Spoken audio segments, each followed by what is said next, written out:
So for those of you with an ND Miata, you're eventually at some point going to get that dreaded clunking in the rear end.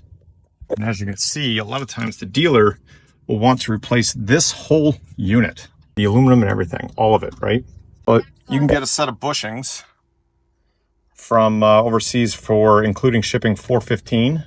The dealer wants up to $1,200 a side. So you just pull your tire off. They come with a tool to press it out. Press the old bushing out. Here's the old bushing. As you can see, it's kind of shot. And then there's to press it out. And then there's another tool to press it back in. So this all comes for $415. Well worth the money, and it'll take you about 30 minutes aside. All right, lower bushing, it's getting replaced.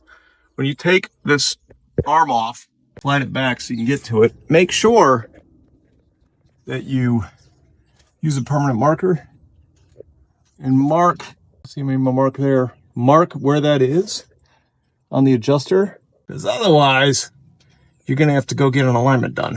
So make sure you do that little step that you might miss, especially if you're not a mechanic and haven't done this a whole lot.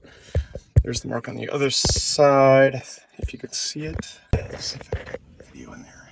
There you go. There's the mark on the other side. So make sure you mark both of those, because otherwise, like I said, when you get it back together, you won't know where it's all lined up, and that would be really bad. Not fun. Won't be super bad. You'll just have to get a new alignment done. But if you're doing all this, you should probably do it anyway. So I had my brake pads were chattering in reverse. They are drilled and slotted rotors, so that does tend to happen.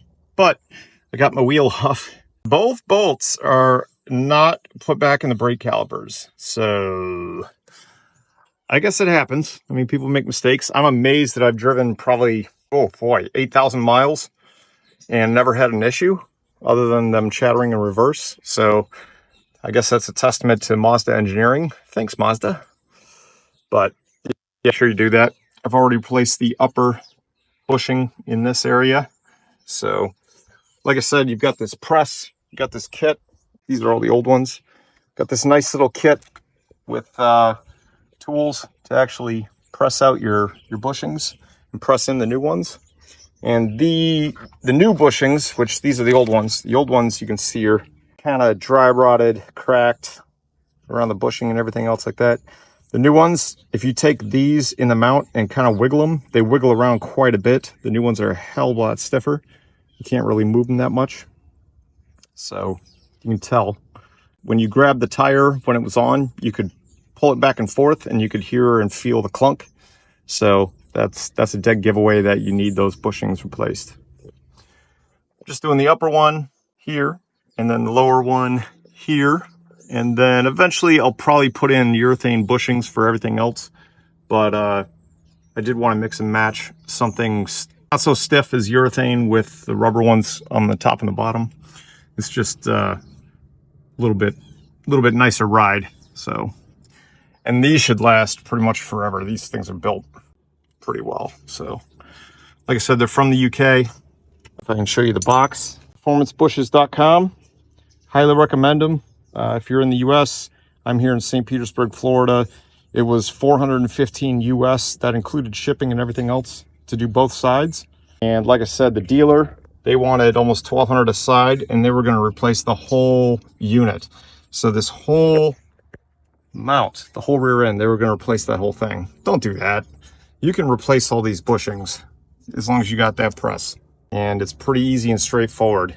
If you're real quick and you've done it before, know what you're doing, you're looking at maybe 30 minutes to a side, maybe an hour per side max. I'm just taking my time and making sure everything's good, because the last thing you want to do is forget to put something back together, which does happen, apparently. It does happen. So, and that was not me. I can tell you that right now.